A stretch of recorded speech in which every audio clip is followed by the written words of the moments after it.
My foundation's program director called me on a Friday afternoon. She said, "Mr. Castellan, one of the applications for this quarter's grant cycle has your son's name on it. Do you want me to recuse you, or do you want to see it yourself? Quietly, before anyone else does." I sat very still for a long moment. What I decided that afternoon is why I'm telling you this story. Welcome back to The Forgotten Father. Grab your coffee, get comfortable. Remember this: the people in these stories had every chance to do right by the fathers and grandfathers who raised them. They just chose wrong. Drop a comment. Be sure to subscribe. You're going to want to stay till the end. My name is Victor Castellan. I'm 69. I live in a modest 2-bedroom apartment above a hardware store in Providence, Rhode Island. I wear the same 3 flannel shirts on rotation.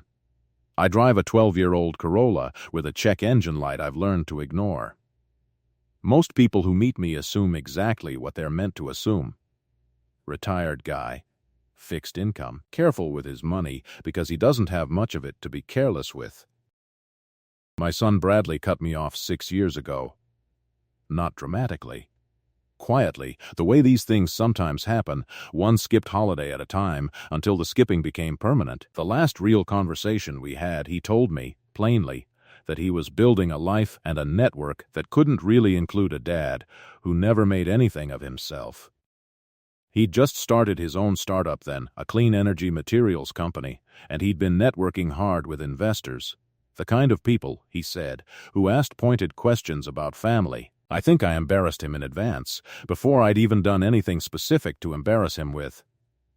What Bradley never knew, because I never told him, and because I structured my life carefully to make sure he never found out, is this. 31 years ago, I held a patent on a manufacturing process developed with 2 colleagues at the small engineering firm where I worked that ended up licensed by nearly every major appliance manufacturer in the country. The royalties changed my life financially in ways I chose never to display. I kept driving old cars.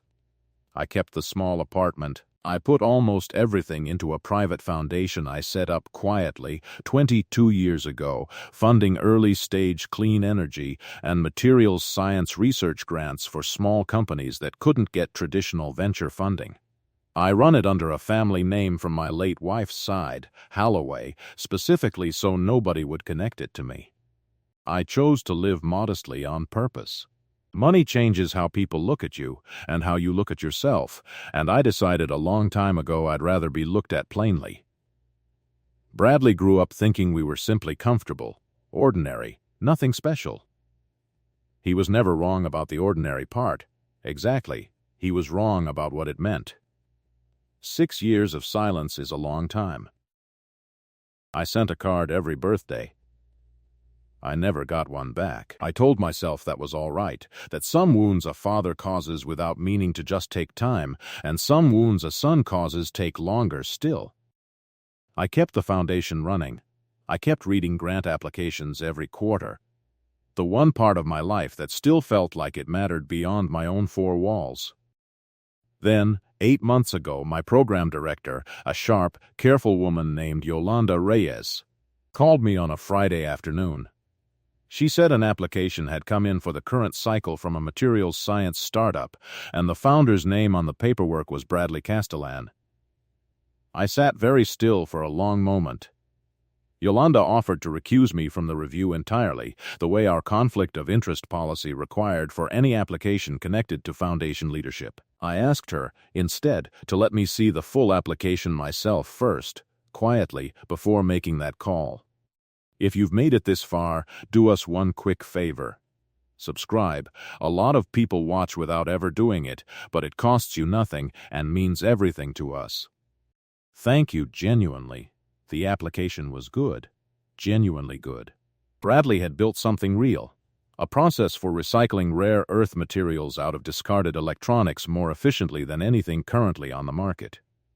He'd bootstrapped it himself for 3 years, burned through most of his savings, and gotten rejected by 11 venture firms before landing on our foundation's grant program as one of his last realistic options. Reading his own words in that application, describing sleepless nights and a company running on fumes, I felt something crack open in my chest that 6 years of silence hadn't managed to close. I did not immediately reveal myself. I recused myself from the direct scoring as policy required, but I asked Yolanda to keep me informed of the review process, quietly, as the Foundation's founder rather than as Bradley's father. The scoring committee, entirely blind to any family connection, ranked his application 3rd out of 41 submissions that cycle, purely on technical and business merit. 3rd out of 41. My son had built something good enough to rank that high without a single person in the room knowing whose son he was. The Foundation's Grants Committee approved his award at the standard amount, $400,000, unanimously, based purely on merit. Yolanda called to inform him the standard way, by phone, congratulating him on behalf of the Halloway Foundation. Bradley had no idea Halloway was anything but a name on a letterhead.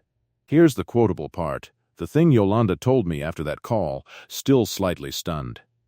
She said, "Victor, he thanked me, and then he told me, I wish my own father could see this. He never thought I'd make anything of myself." I didn't know what to say to that. I didn't either for a long moment sitting alone in my apartment above the hardware store. I want to be honest about what I did next, because I nearly didn't do it at all. I nearly let the grant go through anonymously, the way every other grant in the Foundation's 22-year history had gone through, and let Bradley build his company never knowing his own father had quietly funded the thing that saved it. Part of me thought that would be enough, a private kind of justice nobody but me would ever know about. But I thought about that card every birthday, sent into silence, and I decided silence had already run its course long enough between us. I asked Yolanda to arrange one more call, this time from me directly as the Halloway Foundation's founder, requesting a standard site visit to the grant recipient's facility, the way we occasionally do for larger awards. Bradley agreed immediately, eager to impress a major funder. I drove up to his small warehouse space outside Boston myself in the 12-year-old Corolla 3 weeks later. I want you to picture his face when I walked through that door instead of whoever he was expecting from a foundation he'd only ever known by a different family name. It took him a full 10 seconds to understand what he was looking at.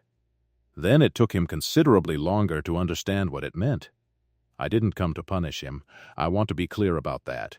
What Bradley did wasn't a crime, wasn't violent, wasn't the kind of betrayal this channel usually needs hard consequences for.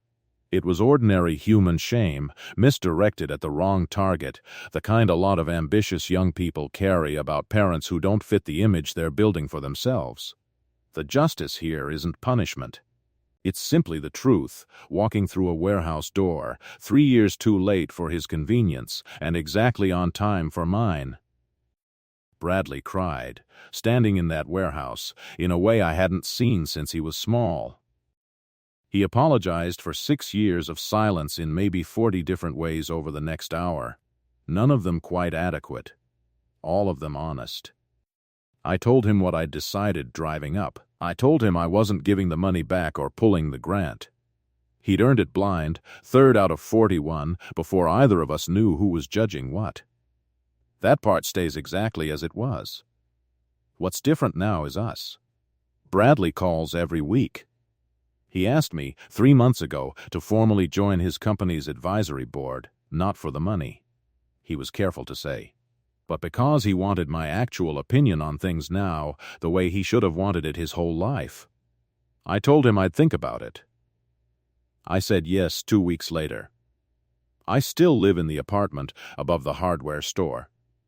I still drive the Corolla with the check engine light I've learned to ignore. Some things I kept modest on purpose, and I intend to keep them that way. But I have dinner with my son most Sundays now, at his place, and he's started asking real questions about the man who raised him instead of assuming he already knew the answer. If you like this story, join our community by hitting that like button and subscribing for more real, raw, family-centered stories. And as always, thank you for being part of this family.